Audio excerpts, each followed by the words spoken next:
The Future of Money, Governance, and the Law is hosted by the Government Blockchain Association, a worldwide community to connect, communicate, and collaborate.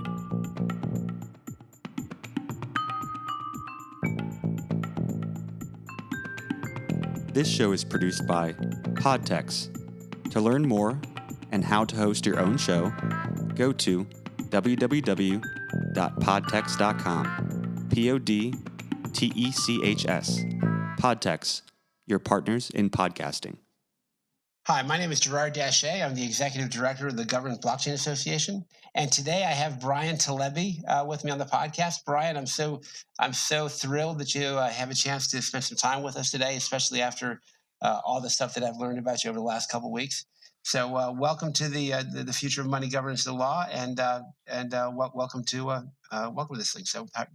Thank you so much. Thank you so much for having me. It's a pleasure to be here. I was so impressed with your story. Can you tell our listeners a little bit about what your story is and how you got involved in blockchain and AI? Sure, absolutely. So I was born in a tiny village with no running water and no electricity out in the southeastern desert of Iran. And I was really fortunate because the government of Iran at the time wanted to execute my whole family. And so as a result, we escaped to the country into Turkey, where we lived in a refugee camp for several years before finally getting out. Hey, Bryan, yes. You have a very unusual way of counting your blessings. Well, it is quite interesting, though. And I do truly believe that we were fortunate because after living in the refugee camp, we had a chance to come to the United States with political asylum and subsequently became citizens. And the reason, Gerard, that I said that we were so lucky is because suddenly I had access to the American education system. I had access to opportunity. And so even though I didn't really understand the culture or the language and I didn't really have a lot of friends, I threw myself into math and science. I wound up teaching myself quantum mechanics and differential equations in middle school and wound up writing a couple white papers in the 9th grade that I submitted to NASA on a lark just because I wanted them to be my pen pals. I wanted them to be my friends. So long story short, when I was 16, I was recruited to go work at NASA at Goddard Space Flight Center on a project that they had constituted around one of my white papers. And so, hey Bryan, when you told me the story before, you mentioned a little bit about your experience being called to the principal's office. Can you share that also? Sure, absolutely. It was pretty funny because I was one of those kids that never did anything wrong. I was a really good kid. And so I get called into the principal's office over the intercom. Now I'm in a class with all seniors in an advanced placement class. And so all of the other kids who are also nerds in the school, of course, go, ooh, Bryan's in trouble. And of course, I'm sweating because I'm trying to rack my brain, trying to figure out what I did wrong and why I'm being called to the principal's office. So I show up to the principal's office, and there are 3 gentlemen there with gray hair and ill-fitting suits with NASA badges. And they toss a stack of papers on the desk, and they say, son, if you tell us the truth, you won't get expelled and you won't be in any trouble. And so, of course, I'm indignant because I see my white paper there, and I'm wondering why they think I'm going to be in trouble. And they tell me, look, plagiarism is a huge deal. You need to tell us which adult actually wrote this white paper. You need to tell us who you copied off of. And, of course, I'm indignant and telling them that, hey, look, I spent months of my life working on this. And so what wound up happening is they spent about 3 hours grilling me on every aspect of that particular white paper to the point where they're like, okay, Bryan, on page 67, this equation, how did you derive it? And I'm sitting there deriving these complex equations in the principal's office. So after about 3 hours, they kind of look at each other awkwardly and they kind of say to each other, hey, I guess this is the guy, because they were expecting to eventually find the adult that actually worked on it so they could recruit them to work at NASA. And so that began a long trajectory and a very fun process where I began working at NASA when I was 16. And I was working in the clean room for much of it. And I don't know if you're familiar with how clean rooms work, Gerard. I am. Yeah, so for the listeners. A lot of the listeners aren't, so please go on. Yeah, absolutely. So at Goddard Space Flight Center, they have a clean room that's the size of several football fields. And the idea is you have one wall that's just filled with fans of various sizes that are blowing air, and on the opposite wall, you have a series of vacuums that are sucking air all the way through. So there's always a light breeze going through. And of course, when the vacuums suck the air, it goes through a series of filtration systems that clean the air in this massive room to 1 part per 10 million. Now, when you walk into the clean room, of course, you have to take an air shower, which is exactly what it sounds like. You get under this massive kind of faucet that blows air at high speeds, so it blows off a lot of dust particles from your clothing. Then you put on this plastic outfit that I used to affectionately call the bunny suit because it's big and plastic. And so then you take another air shower just in case some of the particulates went from your clothing to the outside of this bunny suit. And so once you're totally clean, you get to actually go into the clean room. And the purpose of this, Gerard, is that when you're sending things into space with lenses or mirrors, even a tiny dust particle can totally corrupt a lot of the images and a lot of the data that you're collecting. And so it has to be absolutely clean. And so it was just a fascinating time. It was incredibly fun. I felt like I was in a candy store the entire time. And yeah, so then what happened next? So you're there, you were working for NASA at 16. Yep. So one quick question: when you were in Iran, right? But how old were you when you left Iran and went to the refugee camp? I was 4 when I left Iran, and I was 6 when I came to the United States. Okay, and so your family back in Iran, they were not necessarily PhD folks, right? Right? What was life like in Iran before you left? Well, it really depended, right? Because my father was part of a tribe called the Qashqai tribe, and these folks were nomadic up until the mid 1900s. And so my father was one of the first people that went and got a college degree out of this entire tribe.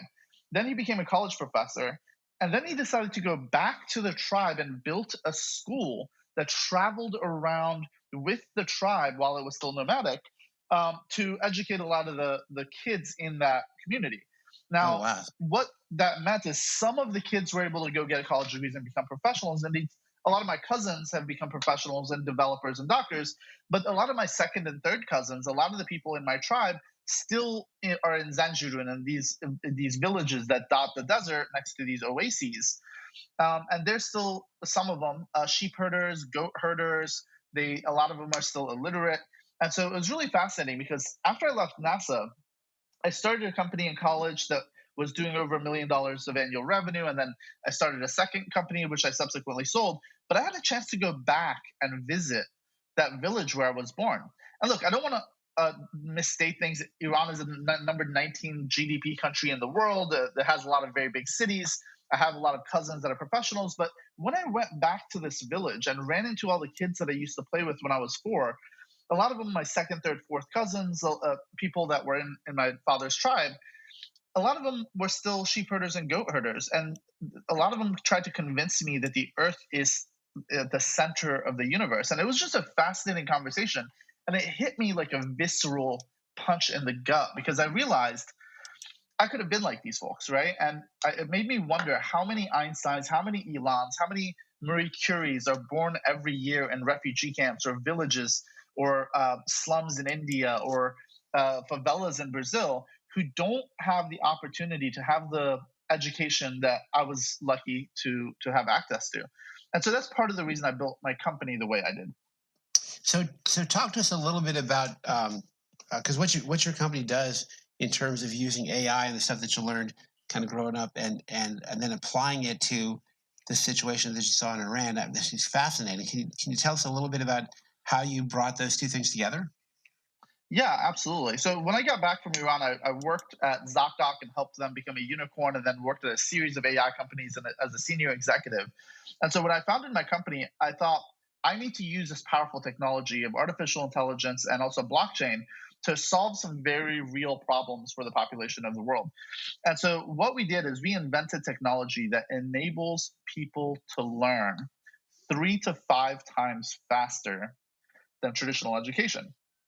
Because it turns out that when you're educating someone or when someone's learning, hyper-personalization is the key. So if you have 2 cohorts of people that one cohort learns through a standard lecture format with one teacher teaching 20, 30, 50 kids.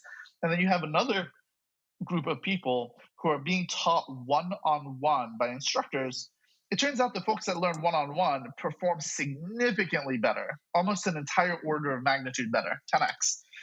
And so what I wondered is what happens if you replicate that using artificial intelligence? Because you can't have 50% of the population teach the other 50%. That's just not scalable. But you Right. can use artificial intelligence to collect enough data and then protect that data on the blockchain to figure out the optimal way to deliver content to an individual in real time. And so that's what we did. Wow. So, so where is that? Is that application? Is that system in production? Are you? Where are you kind of in the implementation of it and stuff like that? Because I know you also do some charitable work, and so how does that all fit together? That's a great question. And so we just officially launched our beta and came out of stealth mode from stage in Davos during the World Economic Forum. So I'm really gratified that we were able to do that. So we have about 8 companies that have signed contracts with us to begin using our technology to upskill and retrain either their existing employees or employees that they're about to lay off en masse. Now, one of the things that we decided to do, and one of the things we announced a couple of weeks ago at the World Economic Forum, is that for every license that we sell to large corporates, we give away a free license to a member of an underserved community globally. So we have partnerships with NGOs serving women in slums in India, with NGOs serving women in favelas in Brazil. We have partnerships with the Norwegian Refugee Council, as well as refugee camps in Turkey and Syria, as well as Paula Schwartz, who's building an incredibly tech-forward refugee camp on Greek islands. And then one of the interesting things that we announced as well at the World Economic Forum is a partnership with the Africa 10 Initiative. So the Africa 10 Initiative was founded by Kojo Annan and his late father, the former Secretary General of the United Nations, Kofi Annan. And so it's a Pan-African development project. And so we're working with them to roll out 30,000 licenses of our technology to people in Ghana who have college educations and speak English but don't have a job. Because as you probably know, Gerard, and your listeners might know, Africa suffers from a 62% youth unemployment rate, which means that even people who have done the right things, they've gotten an education, they've worked really diligently, there just aren't enough jobs for them. And so we're able to retrain this population to be able to work in Western corporations. And then we have another partnership with an organization called Hugo, which then finds them jobs to work remotely in Western corporations so that they can begin making money and feeding their families and building the local economies.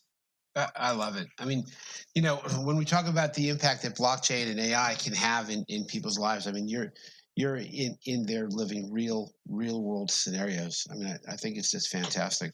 I want to get a little geeky and wonky for a second. So can you tell us a little bit, because we've got a big blockchain audience. Can you tell us a little bit about the blockchain technology that you use? What type of blockchain are you using? How many nodes? Public, private. Can you just kind of get into that a little bit? Yeah, absolutely. So I'm going to preface this by saying that one of the problems that we solve using blockchain is the data security and data agency side, because we're big believers that consumers should have full agency over their own data. And I'm working with Brittany Kaiser, who's a very dear friend, on people owning their own data, as well as Jim Clark over at the International Congress for the Governance of Artificial Intelligence. And so we use blockchain. We have a partnership with Amit Pradhan and Rainfall in order to use the blockchain to protect the user data and then enable people to have full agency over what they do with that data. So of course, we're using that data to enable them to learn faster, but then beyond that use case, the consumers then have 100% agency on which of their data they sell and to whom they sell it to, and then they earn the majority of the revenue that's generated by selling their data. And so we do this through an organization called Rainfall, which enables our users to be able to generate approximately $200 per month per user. Now, Gerard, for people like me and you who live in the developed world, $200 a month isn't that much. It's a night out for a nice dinner. But when you think of refugees in Turkey or in Greece, or when you think of people, minority communities here in the United States that work in or live in uh, parts of the country that are a little bit less that have less access to opportunity, that $200 a month per person, when you take a family of four, suddenly becomes quite robust. And so it's a way of providing a universal earned income that's connected to the data that they collect. Got it. Got it. And so do you know anything in terms of which blockchain are they using? Do you know if they're using like Hyperledger or Ethereum or anything like that, or is that something that's kind of under the hood? Well, that's right now under the hood. I haven't announced all the details of that yet, and so we Okay. will be making some announcements over the next several months about Okay. that. But right now, it's still in development, so I don't want to really get into all the details about that yet. Gotcha. Good. And then so people will have access to their data. They'll be able to monetize their data. They'll be able to control and protect their data. And then you make some assurances. About that as well. Um, and that's fascinating. Okay, so you said that you were in Davos, right? I was, yeah.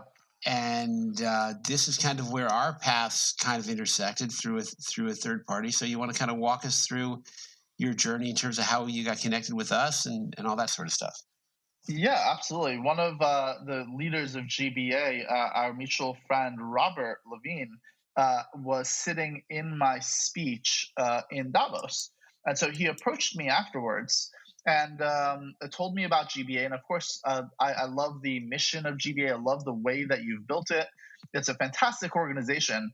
And so he offered me an opportunity, and he told me that we wanted to name an award for social impact after me. And of course, I jumped at the chance to support such an incredible organization. And so it was quite gratifying to come to the Government Blockchain Association event that was held at the U.S. Capitol to speak about emergent technology and about the importance of using blockchain and artificial intelligence to solve very real problems, and also the importance of making sure that people own their data. Because, look, and for all the listeners, this is something that's really important. This is one of the most important issues of our time, is what happens to all the data that's collected. And of course, my company at Ahura AI, we collect over 10,000 biometric data points per second per user. And that's all connected through the feedback loop of microassessments, quizzes, and tests to understand the effectiveness and the optimal way of delivering information. And so if that information, that data is not protected, we've seen what happens with Cambridge Analytica and a lot of the things with Facebook. We've seen what happens in China, for example, where organizations like Squirrel AI collect a significant amount of data on individuals and then feed all that information right into the Politburo and into the government to be used for state propaganda or other things. And so it's really important that we here in the West push this idea of privacy and data ownership and data agency as a counterweight, lest we create a 1984-esque dystopian future where your data is used to manipulate you. I know that the people who attended the event were just completely mesmerized and captivated by what you were doing. And I want to come back to that data privacy thing here in a second. But before I get off track, can you tell us when you went to the event, right? Were there some key people that you met? Were there some what was your experience like at the GBA event? Yeah, absolutely. I met some incredible people at the GBA event. Of course, there were many leaders of government agencies there. There were staff from senators and representatives, which was quite interesting. There were Scott Stornetta. It was fascinating meeting him. Of course, many of your listeners might know that when Satoshi wrote the original white paper for Bitcoin. He had 8 quotes in that white paper, and 3 of them were quoting Scott Stornetta.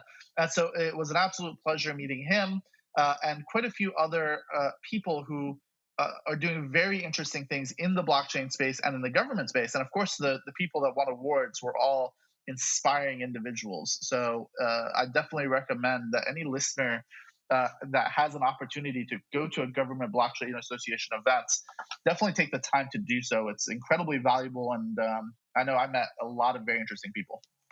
Yeah, it was a phenomenal event.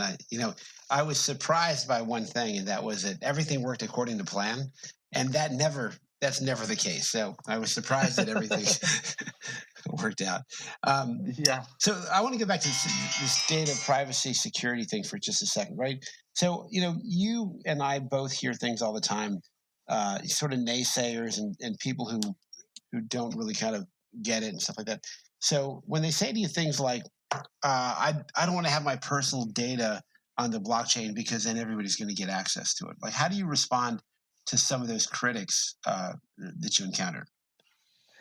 Well, so my response is everybody already has access to your data, because you have to remember that even if you set up a lot of your data filters as private and try to protect some of your data, the way the internet works and the way that social media works is if other people that are in your network, whether it's in Facebook or Instagram or Twitter, or other people that are connected to you by email or other things, if they don't have the same security levels that you do and have a lot of public information, then it's very easy for third parties to collect information on you. And of course, you have to remember that every time you download an app, many apps collect a significant amount of data on you. I mean, TikTok collects all this data information, your location, your video, your audio, and sends it to the Chinese government.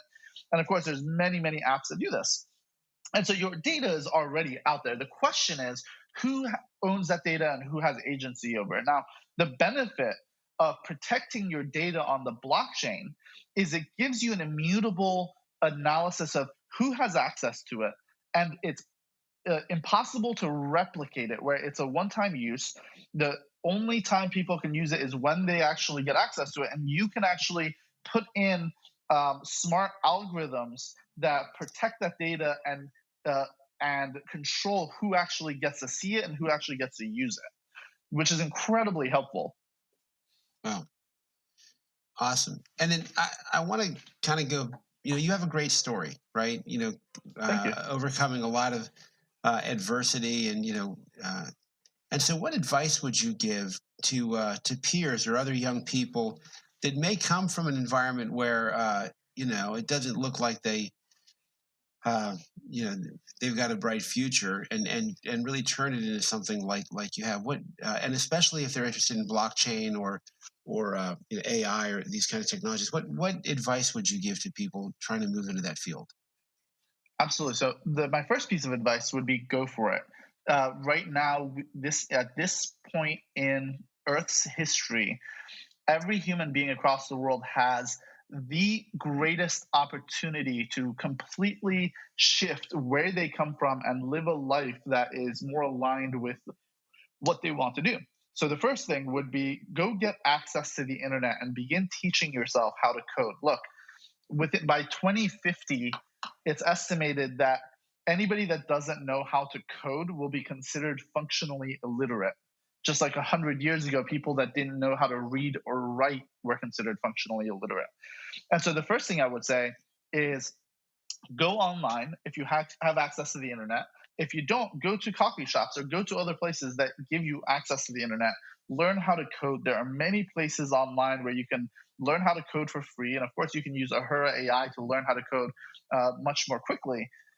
And then from there, learn about blockchain, learn about artificial intelligence, and put your energy and time into improving yourself and developing the skill sets, but most importantly, developing the adaptability and flexibility. You have to learn how to learn, because the reality, Gerard, is that our parents' generation, they essentially had a paradigm through life where they were supposed to go to school for a certain number of years, and this was true for me as well, right? 12 or 16 or 20 years, depending on what you wanted to do. And then you worked for 30, 40 years, and then you got your gold watch and you retired, and then you had full-time leisure. The reality is that kids these days, whether they're born in Manhattan or they're born in a slum in Mumbai or a village in Zanjun, you have to learn throughout your whole life. You're going to be working throughout your whole life and then having leisure your whole life. What that means is there are entire industries that will be rising and falling within 10 or 20-year spans, potentially less, which means that billions of people will have to train for new industries that will then go away and be replaced by new industries. And so the ability to constantly be flexible and adaptable, the ability to constantly learn new skill sets is going to be the most useful set of skills for this generation coming up. So my recommendation would be build your resilience and build your ability to learn and constantly adapt to changing environments. Wow. Awesome. And then let me ask you this question, because a lot of the folks that we have in our circles are in the government education space, right? So public policy makers, educators, folks who work at the Department of Education. Do you have any sort of different advice that, from a government perspective, might be meaningful to them? Yeah, for sure. Look, the reality with education, and this is part of the reason that at Ahura we're focused on adult learners initially, but the reality with the education system that we have in the United States is it was predicated on the Prussian system of education from 250 to 300 years ago. It was designed essentially as a factory model to train people in cohorts and to train them to be factory workers. And you have to remember that a lot of the systems that we put in place, when you learn the quadratic equation, when you learn American history, when you learn Algebra 2, was all designed and built over 100 years ago. And so these things haven't changed. So I would challenge people in the government education space to look at their industry and say, look, if we were to go into a hospital and it looked and behaved like it did 100 years ago, would you accept that or would you run away from the hospital? If you went into a restaurant that looked and behaved like a restaurant did 100 years ago, how would you react? If you went into a clothing store and tried to buy fashion that looked exactly like 100 years ago, how would you react? And so the challenge right now is with the American education system and indeed the global education system is it hasn't changed in far too long. It hasn't been flexible and it hasn't adapted to the evolving needs of the population. And they risk becoming obsolete. The entire education system risks going in the direction of Blockbuster and Nokia. And so the people that have power and authority over the education system must learn about the changing dynamics, the fourth industrial revolution, and the needs of the workforce and the labor force, and actually be able to react to that in a constructive way. Right. So what's next for you and Ahura? Where are you guys going into the future, and how potentially can people get involved with you, right? And I guess they can be involved a couple ways, right? Either, I'm guessing, maybe potentially investors, and then potentially customers, or what other types of involvement. So where are you going and how can people get involved? Yeah, absolutely. Well, first of all, we are right now selling to large corporates. We're able to generate a very significant return on investment for those corporates that choose to use us to upskill their existing employees.